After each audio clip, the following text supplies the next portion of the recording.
Tulo ka tuig na nga ginaantusan matud pa sa mga motorista. Ang padayon nga gina-construct nga underpass project bahin sa Mabuhay Bulaong Road ug Digos Maca Road intersection. Usa diri ang sika driver nga si Orjano Jimenez nga walay hunong matud pa hulagway niini. Ang traffic gawas sa apektado ang kita sa ilang pagpamasada. Dugay na grabe ko namong income.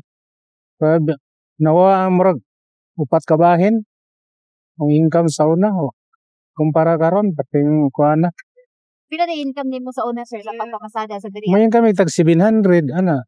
Karon wala mayong ginansya na lamig tag 150 200 ana. Kay kuan pa magasolina kaunan wala binagid ang gasolina mahal na kayo. Awat kana sa pa na mahuman gani mo na ipangutana. Yeah, 5 years contract pero ambot nang mahuman ba nag 5 ka tuig.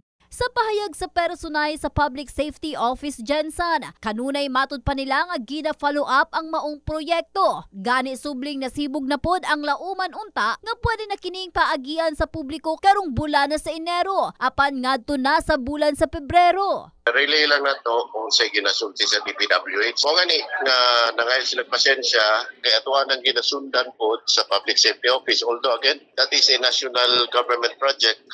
Sila ay control but we will monitor it. The Public Safety Office will continually monitor it para magpan po na ito nga matapos siya the earliest time possible. Kahibaluan tuig 2024, dugang ni Gonzales, gilauman ni ining mahuman na ang maong proyekto. Apan tungod sa maot nga panahon nga sagad ang mga pag-ulan, nalangan kini mga biso na lang sa opisyal sa publiko. Naglisod na ang katawhan, labi na kung ulan, perting bisurang kalsada sa kilid. So, paningkamutan ako, head of the Public Safety Office nga magsigig monitor sila.